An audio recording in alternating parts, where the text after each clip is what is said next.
my lovely rose garden, and welcome to my end of 2025 ranking video for everything that I read this year. I'm Avalon Roselin, unscripted, and your book reader and enjoyer for the evening. Yes, that was the best I could come up with off the cuff. So let's go ahead and just get right into discussing the ranking and also what will and won't be in this video. At the very top is added to my permanent bookshelf. I am trying to be more mindful of what I keep, what I send to my classroom, what I share with other people, what I just take back to the thrift store with me. Basically, I'm running out of shelf space. So if it's good enough to be added to my permanent bookshelf, then it means I really, really liked it. This doesn't necessarily mean all 4 and 5 stars will be here. There are some books I really like, but I don't see myself reading them again, things like that. So I basically I didn't make this a star ranking for a reason, and my opinions may have changed slightly since the review video for the book came out, or I might just not put it in the same category as something else. So that's the very, very high tippy top tier. And below that is active reader. So these are things that I will reread. I will see myself coming back to over and over again. I'm really into them. Maybe it's a series and I'm actually interested in continuing it because we all know that I'm really bad with actually reading full series and not just stopping at the first book. Enjoyable enough means that I did like it. I don't regret the time that I spent reading it. I would recommend it to other people, but I probably won't read it again. I'm probably not going to purchase it, or if I did purchase it, I'm probably not going to keep it. Forgettable is pretty self-explanatory. It means that I barely remember this book. I don't know if I even did a full video review on it. It's just it happened. It was there. I read it and I'm moving on now. Loathsome means that I actively dislike it, would not recommend it, um, probably have a rant review on it. And I don't think I actually read that many books this year, maybe not any books this year that I would call loathsome. And I am trying to keep this to books that I read in their entirety in 2025. So you'll note that Cinderella Boy Season 1 is not on here because I fast passed and read all of it in 2024, and Season 2 isn't finished yet. So that's not going to be on here. Some of the books that I've started reading but haven't finished yet are not on here. Um, Also, a book that's not on here is Signs of Survival. That is an autobiography. It's a memoir of surviving the Holocaust that is told from the survivor's own words, and I don't feel right ranking that.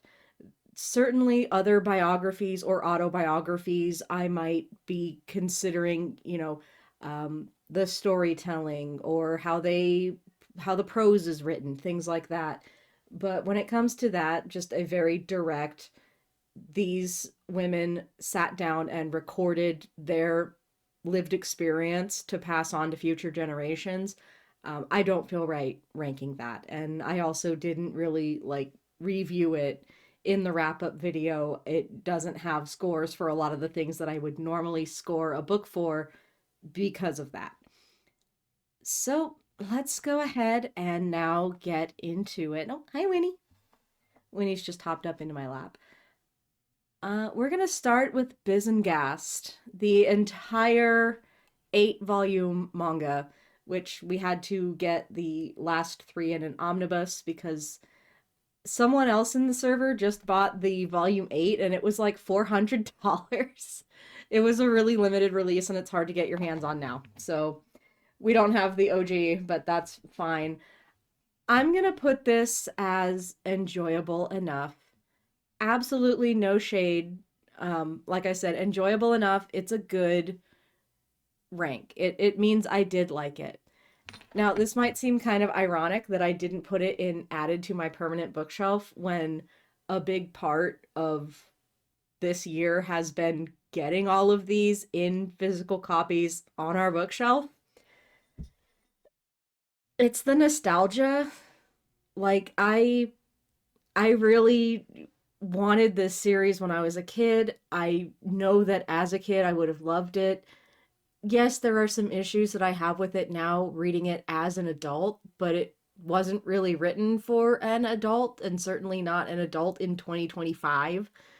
I also think that there was probably some executive meddling going on, so there will probably be a full video breakdown of Bizengast, but the actual like story and everything, it's fine. It's very of its time. I like it. If I if it was still like widely available, like you saw it all over bookshelves and people were still buying a lot of it, it wasn't basically a collector's item at this point, then I probably wouldn't have it on my bookshelf. But because it is like, it's special to me. So we own it, even though I don't think I'd rank it as high as adding it to my permanent bookshelf. Camp Scare, kind of in that same area. I read it once. It was interesting. You can listen to my full thoughts on it in my review video for it. I think it really could open up a lot of conversations about children's horror and how far is too far and what should or shouldn't, or, where do you have that conversation? Um, it's interesting, but I don't think that I would read it again. It's not one that I include in my classroom library. Maybe if I taught an older age group, I would, but it's just kind of in limbo right now. I'll probably take it to a thrift store the next opportunity I get. Carmilla, I'm also putting at enjoyable enough. I'm not really much of a classics reader, but I'm glad that I read it. I enjoyed reading it with my husband, and the fact that he got it for me, and it was kind of an in-joke with one of our role plays that we do where the characters were like acting out Carmilla. So there's a lot of context around liking this book. If not for that, I would probably actually rank it as forgettable. Although I do think it's really funny how many modern lesbian stereotypes are in this book from the 1800s. Everything I know about zombies I learned in kindergarten. Forgettable. I barely remember anything about this book. I think I remember like the first 5 pages, and then after that, I I really didn't care. Um, it it's a fun concept, but it is just kind of the gimmick. It's children in the zombie apocalypse. And I don't think it was particularly memorable. Exile from Shadow Clan, very nearly added to my permanent bookshelf. I think this is probably one of, if not the best, Warriors manga, quote unquote, that have come out, that are in this style, that are like the extra stories, not the actual graphic novel adaptation. I thought it was really interesting. I thought the characters were fleshed out very well. I like that it focused on older characters, not just older in the sense that they're from the first arc, but older as in they are actually old, and giving us some more information about Nightpelt slash Nightstar and how his situation kind of played out during this time and how that led into his later actions in the first arc. I think it was actually really good at keeping the continuity, which is something that a lot of the extra materials and even the main series of Warriors can struggle with. So that was really good. Very happy to add it to my classroom library. Feral. Volume 2, I'm going to put in enjoy or in misspoke in active reader. Where's volume 1? Here's volume 1. I'm going to put both volumes 1 and 2 of Feral in active reader. Specifically these two volumes, these like first two arcs of the story where it's the introduction to what's going on and then the cat lady, the hoarder situation.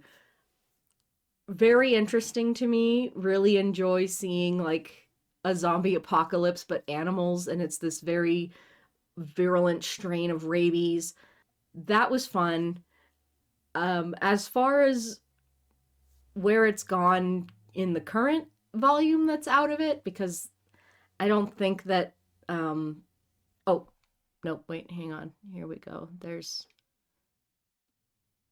yeah, okay, there. I'm caught up with what's been released in the single volumes, but I didn't want to put them all on here. Um, so I'm just ranking like the first bit. I think this might be 9 lives. I'm not sure which one is. I know this one with the stairs is the house, the lady, and I know that the one with Ellie reaching up and seeing the blood is the first bit. Interesting enough. I was interested to see where it was going. Now that we've gotten to the most recent arc, I'm starting to fall off a little bit. I'd probably drop it down to enjoyable enough. It's almost becoming a little bit of a guilty pleasure because it's like, okay, did we really need to do all that? I think it's getting a little bit overly ridiculous at this point. Like, the lady was already kind of on that line, but it was real enough in the sense that there are animal hoarders that exist in the world, that the horror kind of, it didn't feel too over the top. It did feel somewhat grounded in a real situation, even if obviously it was taken to greater extremes than real life would be, but not by a lot. Like these are things that happen. So yeah, I'm not entirely sure if this one is the 9 lives one. I think that one was still decent. I liked the sort of falling out between Ellie and Gigi. I'm hoping they get over it soon though, because I like them as friends and teammates more than as like this weird love triangle thing they've got going on now. But I'm not ranking the Pet City stuff. So yeah, if Pet City was on here, it'd be lower, but it's not. So we'll see that next year probably.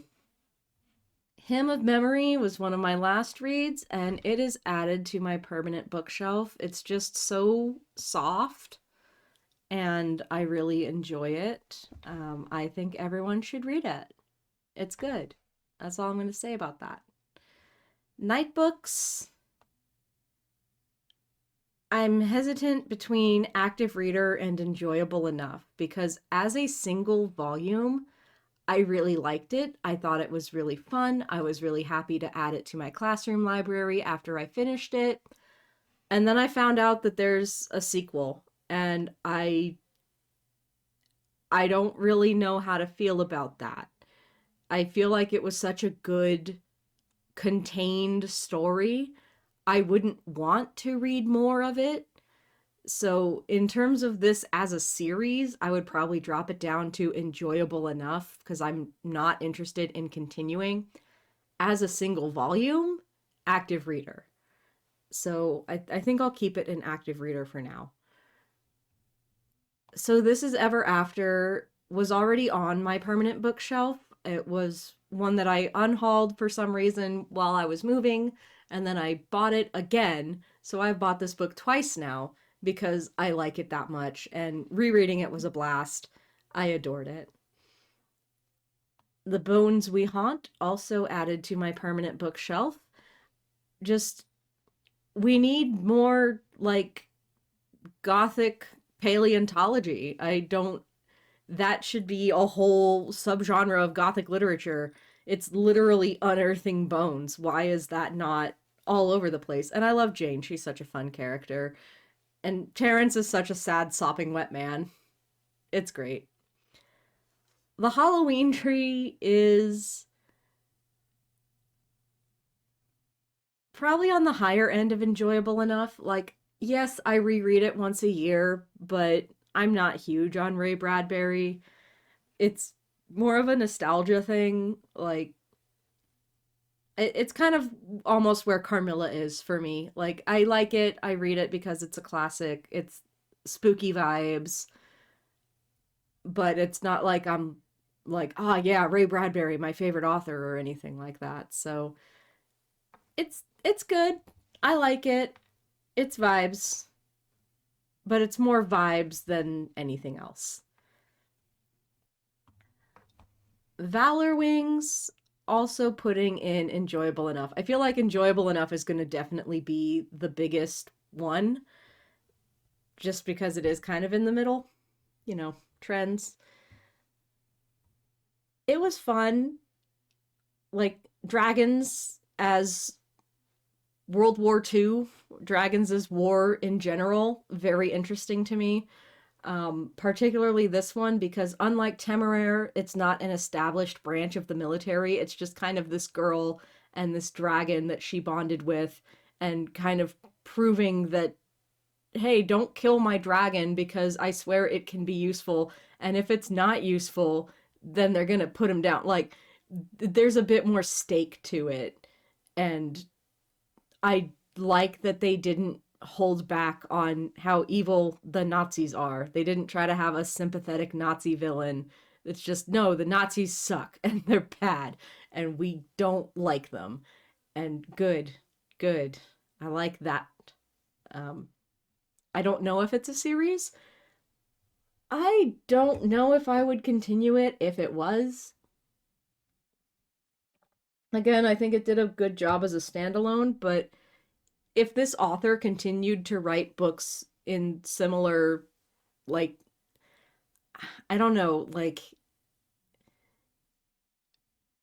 if this world was continued and dragons became like a thing in the military in future conflicts, but the future conflicts after World War II are a lot more messy politically speaking. Like World War II, there are some, you know, issues that you could raise with certain actions taken, but there is a pretty cut and dry bad guy in World War II that becomes a lot harder to define in some of the wars that follow. So I don't see how there could be a series of this book.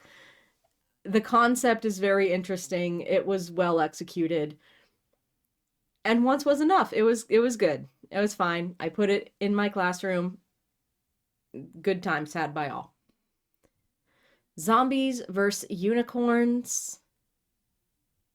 I'll say active reader because I did come back to this book. I did purchase it. I don't know if I'm going to keep it long term, but I am keeping it for now because there are some shorts in there that I do come back to. There are some authors who I'm interested in checking out their other work based on their entries into this series of shorts. So yeah, I'd be interested to check this one out. So active reader for now, maybe being added to my permanent bookshelf. We'll see. I don't have a lot of short story anthologies, but it's like, do I like enough of the ones in this to justify keeping it? And I mean, I did buy a second, well, not a second copy. I thought I owned it, and it turns out I didn't. So I got it. I might keep it. We'll see. For now, though, since I can't say for sure that I'm keeping it, it's going in active reader. Kiki's Delivery Service. Nearly forgettable, but I'm gonna put it in enjoyable enough because it was vibes. You know, it was cozy cottage core. I liked it well enough. Um, but again, it's very low stakes. You know, it's not like super. character driven changes. Like it's very mellow. It's a very calming, nice read. And that's all it's meant to be, and it does a good job of being that. So I think it was enjoyable enough. I couldn't see myself rereading it, but I enjoyed the time that I did spend with it, so I'll put it there. Nevermore season 1. Season 1 of Nevermore I'm adding to my permanent bookshelf. I think season 1 slapped. Uh it was so cool. It's like if Bizengast was made in 2025. Like it it was great, or 2024, whenever it was made. I read it this year, but I know it's been out for a while.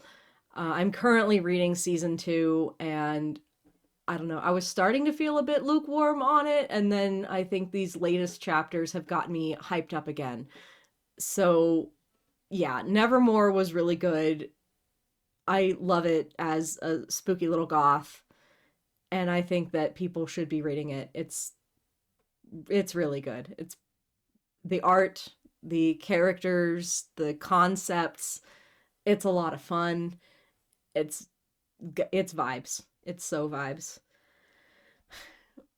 Something that makes my spooky little goth heart sad is putting the Nightmare Before Christmas manga adaptation in loathsome. Like, it's not good. I the lyrics just do not translate. They did not incorporate the lyrics of the songs well, and so much of this movie is the songs that they couldn't really leave them out. Um, there have been other, like, Nightmare Before Christmas graphic novels that are a lot of fun, that are really good. This is specifically the adaptation of the movie from Tokyo Pop, and it's bad. It's bad. Um, yeah, no, mm-mm, don't waste your time and money on that one.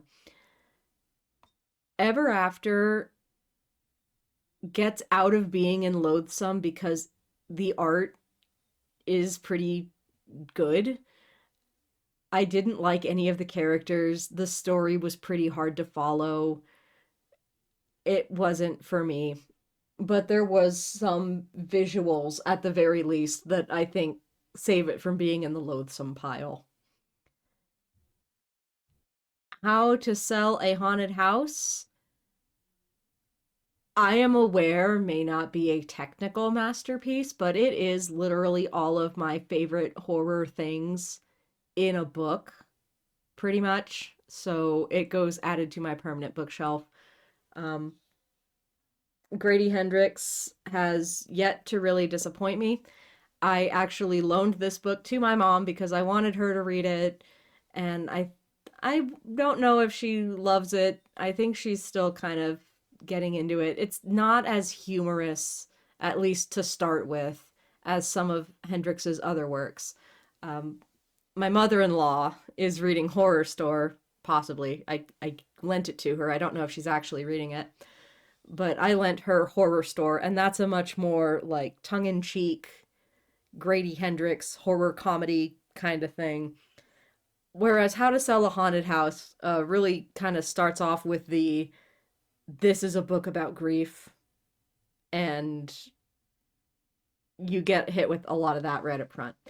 But stick with it, Mom. It'll get, I promise, it has things that you like in it. Sky Clan and The Stranger is like on the high end of I'll come through and re-rank them all like in order once I get them sorted. Sky Clan and The Stranger just isn't that great. I personally like Sky Clan. Leaf Star was one of my favorite characters. I don't know what they've done with her in the more recent Warriors arcs. I quit reading. Like, I wasn't a huge fan of her when she showed back up in what, Broken Code or whatever, Vision of Shadows. I don't remember. Whatever arc Sky Clan finally joins the Lake group in, her characterization didn't feel like the same character to me, but whatever. That happens.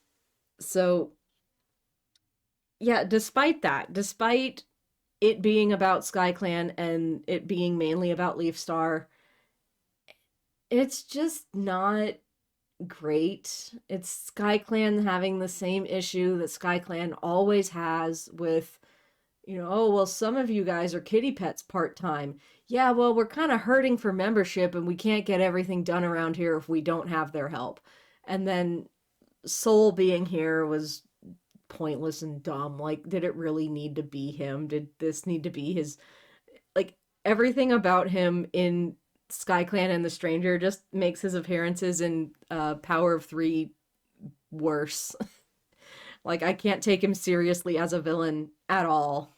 So I wish I could forget this one. I Because of my hyperfixation, I won't forget it, but in the broad scheme of Warriors canon, this is a very forgettable entry. Friend of the Damned, right on up to Active Reader, mainly because it is in my permanent bookshelf as well. I should say that. I am not getting rid of it anytime soon. Obviously, I'm doing the audiobook for it, but I'm so hype to continue the series. This really feels like just a teaser, like just a little trailer of what Runner Owen as a series will be, that I am sat. I am seated, actively awaiting the next one. I guess I should kick it up since this is higher on the tier list. I want the next one. I want the next one. I want it yesterday.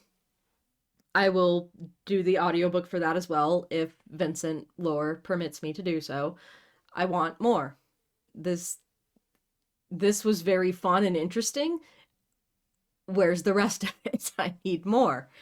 But also the fact that it's only 30 pages makes it a very easy read. And for my attention span, that's a good thing.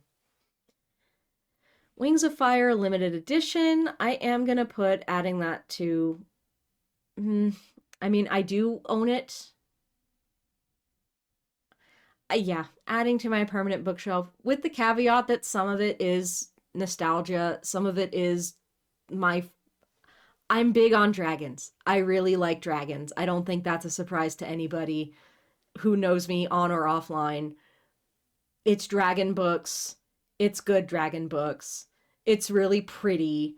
And I kind of regret getting rid of all of my pretty much all of my Wings of Fire books.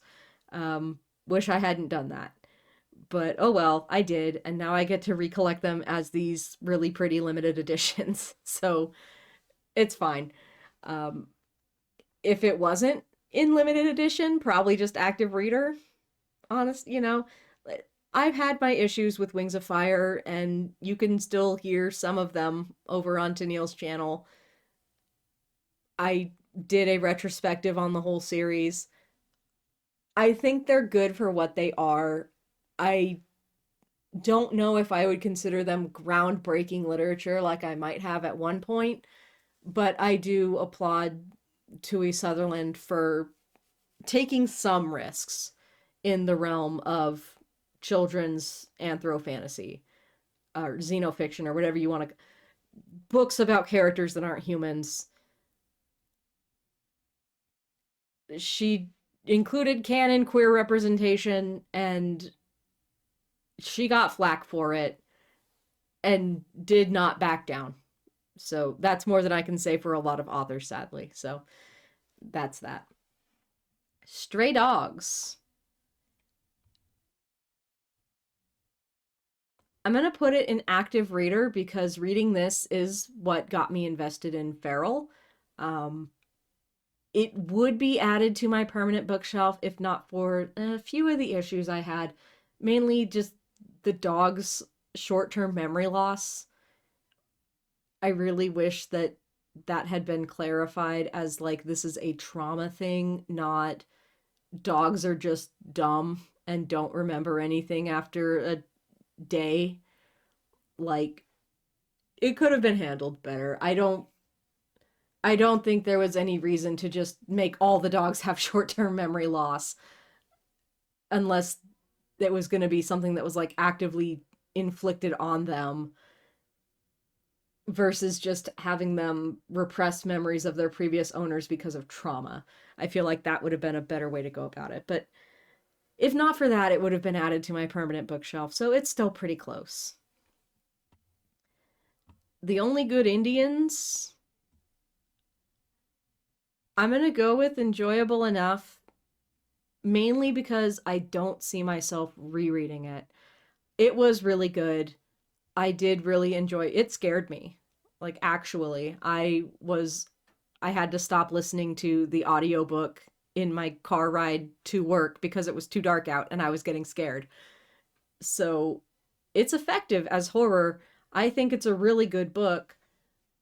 The writing style can get a little bit esoteric at times, and it's long, so I don't particularly see myself rereading it.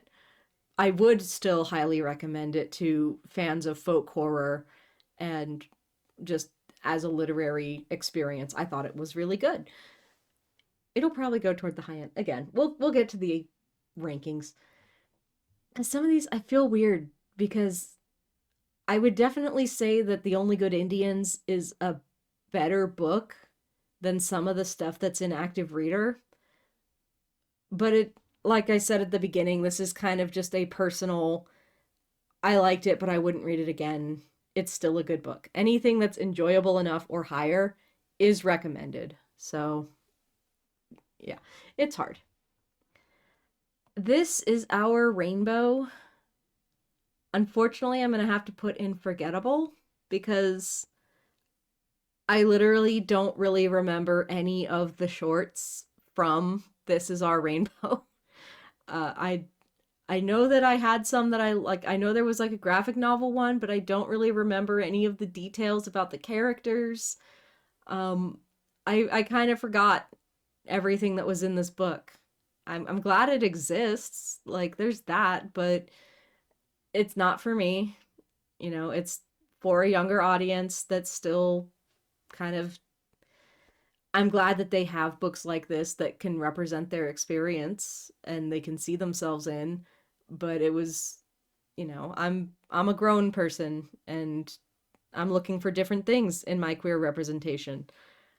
I really wanted to add this one to my classroom library, and I really wish I felt safe doing that, but I unfortunately where I teach, I wouldn't feel safe putting this on my bookshelf, even though I would desperately want to. Particularly because the one thing that I do remember about this, one of the shorts in this, is a girl who like has, just kind of this little like kid crush on her friend's mom. Like she thinks her friend's mom is really pretty.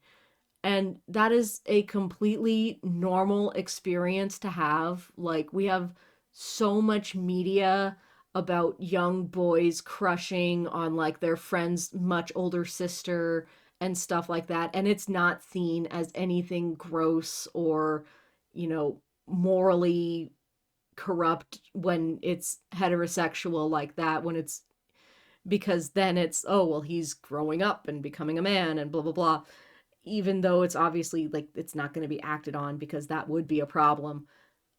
But when it's same sex, when it's, oh, like I'm a queer kid or, a kid who's coming to terms with my queerness and I have this completely innocent, unrequited crush on an adult, that will get absolutely destroyed by homophobes who are looking for that, child predation thing, even though that's completely not what's happening and it is totally innocent. Um, so unfortunately, as much as I wish that I could put this in my classroom, I wouldn't feel safe. And I really wish that that wasn't the case. That's depressing. Moving on, the Warriors graphic novels are added to my permanent shelf. What phenomenal adaptations these have been of the first arc. Um, there's some things that I'm like, maybe, I would have liked this to be like squishing them all into two books into one.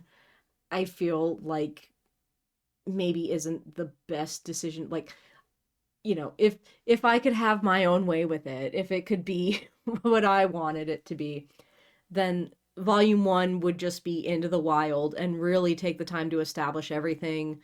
Volume 2 would be Fire and Ice and Forest of Secrets, so we get the full like Gray Stripe and Silver Stream thing. We get the full Yellow Fang and Blue Star thing. Rising Storm and Dangerous Path as one, because honestly, Rising Storm, when I think back on it, not a whole lot happened in Rising Storm. I feel like it could blend into another book very well. It did fine here. And then Darkest Hour should be its own thing. So I would have split it into 4 volumes that way, but they're doing fine.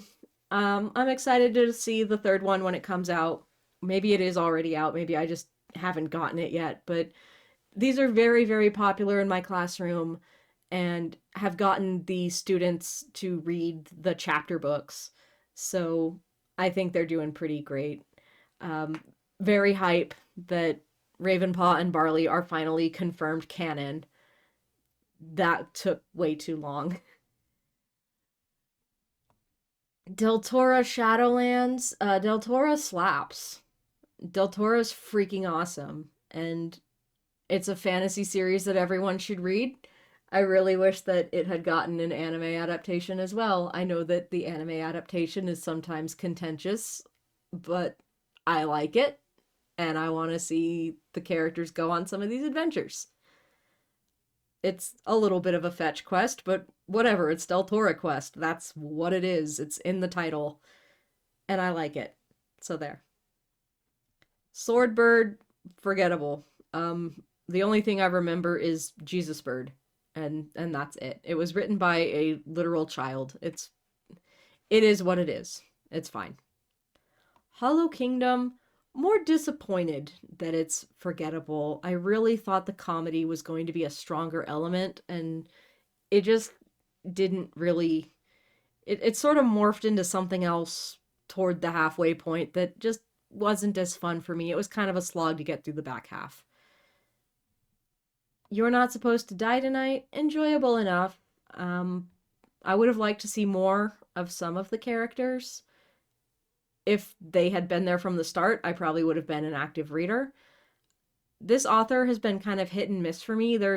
And not in the way that, oh, I like this book and I don't like this book, but more in the way of, oh, I really like some things about this book, but I really don't like the execution of this other thing.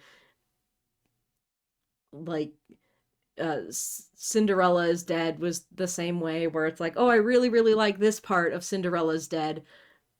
Oh, this part was like really fell flat.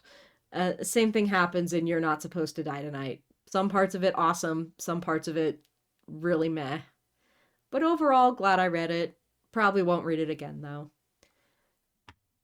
Bellwood's Game, when we get to reordering this list, is probably going to be my favorite book of 2025. Oh my gosh, what a banger. Like, I bought this 100% with the intention of putting it on my classroom bookshelf and then didn't because I don't want it to get messed up or lost and I want to reread it. So I'm just going to have to buy another copy for my classroom. This one, it's mine. It's mine now.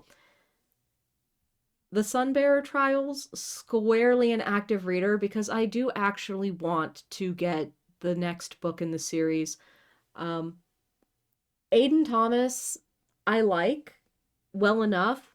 I think my main issue with Aiden Thomas's books so far is just they really feel like they're trying to be hip with the kids sometimes with the amount of like swearing and stuff and modern-ish references. But I think the world of the Sunbearer Trials is well built enough that it doesn't take me out of it. And I really liked the characters. The representation obviously is a highlight for me. But even without that, even if the entire cast was cishet, I would still like the characters. So, particularly, and of course I'm blanking on his name right now, but the son of the uh, Dios of Bad Luck. Shit, I can't remember any of these names. look how many books I read, and I'm stressed. Okay, my memory is Swiss cheese. But I really liked, he was giving Nico vibes, and I really, really liked him, and I want to see more of him, especially with the way it ended. I want to see what happens with him. So I will actually be getting the second book. I might just get it from the library. But if it ends up being really good, then that'll elevate the series up to added to my permanent bookshelf. Zombert, I want to put in enjoyable enough because it was fine, but I think I'm going to have to lower it to forgettable because it just really didn't feel like a complete story. It's a trilogy that feels like it should have just been one book. And they cut it up because the book would have been too long for the demographic that they were shooting for. Like, it was a marketing decision to split the story, is what it feels like. I don't have any confirmation of that. And I think that drops it down a bit for me. If it was just one whole complete story, I'd say it was enjoyable enough. I'd probably have it on my classroom shelf. But as it is, I'm not going to get the rest of it, and I don't remember most of the details of the plot. I know there was like animal testing going on, and that's it. And I could read Feral for that. So,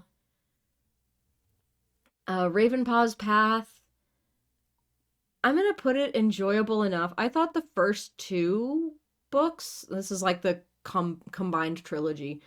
The first two were pretty good, and then the third one was just kind of like, are we really going into Ravenpaw and Barley's like marital problems with your in-laws crashing at your place? Like, and then they're not going to be a confirmed couple until the graphic novel rewrites them that way. Like, no, no, it's fine. It's better than SkyClan and The Stranger, but it's not as good as Exile from ShadowClan. There, that's where I can rank that one. Bury Your Gaze. I am an active reader. I don't own it. Actually, I'm going to put it up and added to my permanent bookshelf anyway. I don't own it yet. I checked it out from the library to read it. If I find a copy, it's going on my shelf, though. I have Camp Damascus, and I'm going to get Bury Your Gaze. I've decided. I don't know about Chuck Tingle's next one. Like, I've seen it in stores. It doesn't really speak to me the way that Bury Your Gaze and Camp Damascus did, but I will probably still give it a chance. I'll probably just check it out from the library first, and then we'll see. Page Not Found, permanent bookshelf. Love this book. This is one that I will try to get into my classroom library, and there's a lot of like queer representation, there's a lot of disabled representation. That might raise a few feathers, but I feel like because I got it from the Scholastic Book Fair, I could probably make a case for it and win. Whereas This Is Our Rainbow, I'm like not as sure that I could do that because of that one story, and because I didn't buy it from Scholastic. It wasn't literally at the Scholastic Book Fair where all the kids could have bought it themselves. So we'll see. We'll see if anyone complains about Page Not Found. But so far, no one has. I don't think anyone's read it yet. I haven't really been like strongly advertising it, but we'll see. It has the sticker on it that says that there's LGBT characters, so if they read it anyway, it's not like they didn't know. I'm not trying to sneak it in or anything. It's hard. It's hard out here for a public school teacher, okay? I just think it's a good book. I would have it on my shelf whether it had LGBT characters or not. It just also happens to have that, and I think that's great because I teach an age range that is about the age of the main character where they start questioning these things, and they deserve to have that represented in the books that they're reading. I just happen to teach in a very conservative district. But Page Not Found was really good, made me feel good about myself, and I hope it makes kids feel good about themselves when they read it. The False Prince is on my permanent bookshelf. Put that one in my classroom as well. Started listening to the second book, and I was a little bit hesitant about it because I just don't want Sage to be in a relationship, really. Like, I just don't see him having a romantic life. That's just not how I read the character. But the patron who requested the False Prince has assured me that it's like not super egregious. The character that he's paired up with has like other stuff to her as well, so it's probably going to be fine. I'll give it a shot. I'll see if I like the second book enough to finish the trilogy, and then I know there's like two other books that are kind of midquels. So like there's a main trilogy, and then you have two extra books. That's why it's the Ascendance trilogy, even though there's 5 books. Most ardently, my feelings have only kind of soured on this one as time has gone on. I think I'm gonna have to drop it into loathsome because I have a lot of issues with the way that certain topics were handled, specifically that it's an adaptation of Pride and Prejudice, and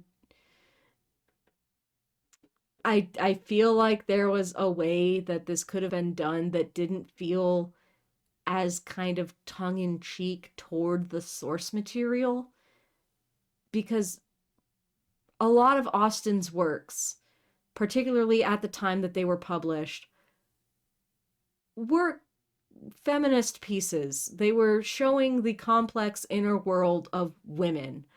And to take that story in particular to make about a trans man just doesn't quite sit right. And the attitudes that Darcy has toward the women around him, it reads less as this is a gay man who is being made very uncomfortable by the advances of women that he is not attracted to, but he can't express that, which is definitely, I think, what the intent was. It reads less as that and more, ew, girls are icky. Um, which, yeah, I don't think the intent was that, but that is kind of how it comes off. And yeah, I really wanted to like this one. I really, really did. I wish that I could rank it higher, but yeah, it was a tad loathsome. In the Company of Witches, personally, enjoyable enough. But my mom did give me the sequel, and I am working on that for my next TBR, so technically active reader. I am also reading another book by this same author, and I'm really, really enjoying that one. So I think that I could consider myself an active reader, if not of this series, then of this author. Sir Callie, also an active reader. I am actively invested in getting the rest of this series. I I just want to see what happens and where this goes. And The Devil in the Woods is a book that I've bought twice now. I bought it in ebook, and then a new edition came out in paperback, and I bought that, and I got it signed, and it's got goodies in it, and I love it. And between the two S. Jean books that I've got on here, I think Devil in the Woods is they're so different. It's hard to compare them to each other. I think I like Devil in the Woods more just because I like that kind of horror more. I'm gonna be reading more S. Jean books, so I'll just have to do like a whole S. Jean ranking at some point. I'll just have to do like a ranking video for just the indie books that I've read, because I'm reading a lot more indie books, reading within my community, and finding so many treasures. Just so many wonderful, wonderful books that if you're not on book Twitter and you're not on Right Blur, you might miss. So hopefully this video can kind of bring that to the forefront so that you can check out some of these books yourself that you might not have known about otherwise. Okay, let's reorder the categories now. Most Ardently is definitely better than the Nightmare Before Christmas manga. It's but if I had to reread one of these books, I would definitely prefer to read Most Ardently. On the forgettable list, I would say Zombert and This Is Our Rainbow are the... well, no. Ever After, I didn't like it, but it did have some good visuals. Hollow Kingdom is probably the least forgettable, but one of the more disappointing. This one's really hard because it's, do I rank them on how memorable they were or how much I liked them?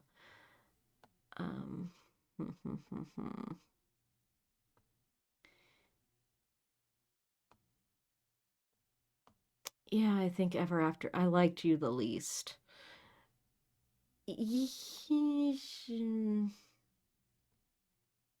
Yeah, okay. We'll go with this for forgettable. I think Hollow Kingdom was disappointing, but it was the most memorable out of these. I appreciate what This Is Our Rainbow is and that it exists, but the stories within it just weren't all that memorable to me for obvious reasons that I forgot all of them. Enjoyable enough. The Only Good Indians goes at the top because I think it's the best book here. Camp Scare also just very well written. Lots of conversations to be had there. Valor Wings is really good. Then we come to terms of enjoyability. I think I'd probably put Kiki's and Halloween Tree behind Ravenpaw's Path. And yeah, all right. Yeah, I think this is about where I land on those. Active Reader. Whew, I'm sorry, Farrell. You got to go to the back. You... because I don't know if I'm going to be actively reading you for much longer. I'd probably put Zombies vs. Unicorns because I'm not really sure about that one. I think Sunbearer Trials ahead of Night Books because I'm actually interested in... yeah, this one's probably going to scoot to the back. Night Books, as a single volume, fantastic. As a series that I want to continue, no, it's fine how it was. Yeah, okay, there we go. That looks like a good rank for those. And then I have to make some hard choices with my permanent bookshelf. Because this is now like my top. So my very bottom, my least favorite book of 2025 was the Nightmare Before Christmas manga. It was bad. And then Most Ardently was, like, I guess the most disappointing book of 2025. It's not a terrible book. I just, of all the classics to reimagine with a trans man lead, I feel like this is the one that I wouldn't have done that with. Okay. Bellwood's Game is peak. It's my top read of 2025.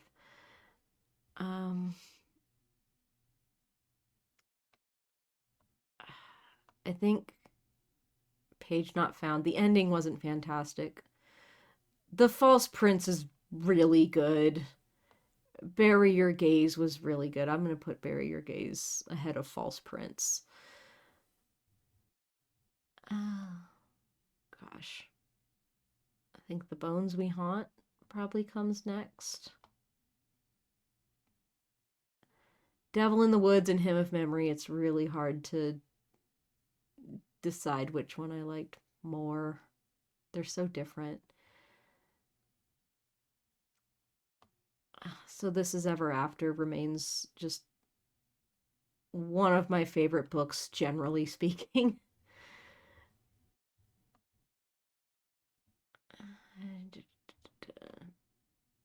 Nevermore goes ahead of Page Not Found.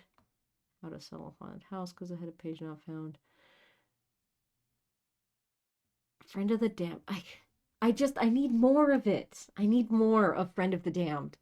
I want to rank it higher, but the I need more. I need more. Give me more of this. I'm going to put Shadowlands here. I'm going to put the Wings of Fire limited edition here. Yeah. Okay. So there it is. My top 5 books of 2025. Number 1, top book, Bellwood's Game. Number 2, Bury Your Gaze. Number 3, The False Prince. Number 4, So This Is Ever After. And number 5, The Bones We Haunt. And my bottom 5 books of 2025 are The Nightmare Before Christmas manga, Most Ardently, Ever After, Swordbird, and Everything I Know About Zombies I Learned in Kindergarten. And the last 2 aren't even like bad, they're just kind of meh and forgettable. And then Ever After was just actively confusing. So Ever After is nearly in loathsome, is only saved from being in loathsome because the artwork was pretty. And that's it. Okay, I made it. I made it through a full ranking video. I feel that I've probably ruffled some feathers. So please feel free to make your own video or give me your thoughts in the comments below. Where would you have ranked these books? And are you interested in checking out any of them now that I've talked about them? Regardless of where they are on this list, just because I ranked a book lower doesn't mean that it's not still a book you shouldn't... Words. That was a whole sentence. I'm unscripted. Have I mentioned that? Let's try it again. Just because I rank a book low does not mean that you shouldn't check it out. If you see a book on here and it speaks to you and you want to read it, then you should do that. I never want to discourage anyone from reading something, even if I personally wouldn't recommend it, because my tastes are not your tastes, and maybe the things that I don't like about a book are the things that would interest you. So please, let me know if you read any of these, what your thoughts were, if you want to read any of them, if you agree or disagree with my opinions about any of them. And do remember that if you want to hear my fuller thoughts, there are a few books on this list that do have full review videos or are included in my wrap-up videos. All of these should be, well, not all of them. There were some from earlier in the year before I started doing my wrap-up videos again. But a good number of the enjoyable enoughs on up do have some form of coverage on this channel that you can go take a look at if you want a little bit more cohesive, collected thoughts and actual rankings in terms of like character, plot, writing, setting, actually seeing what the star rating on them was. Because just because they're at a certain position on the list doesn't mean they're necessarily the highest rated book that I had this year. Like I said, The Only Good Indians, rated very, very highly, but it's an enjoyable enough because I personally don't see myself reading it again. So take a look and see where would you rank certain things. Maybe you want to make one of these videos yourself. This is a single-use tier maker because I'm only using it for this video, so I'm not going to be linking it in the description. But you can always go on tier maker yourself and make your own video or make your own graphic. Oh, this has been a lot of talking without a script for me, so I'm gonna leave it here. I hope you had a good 2025. I hope you're looking forward to 2026. Leave a comment below to let me know, and keep growing until next time, Rose Garden.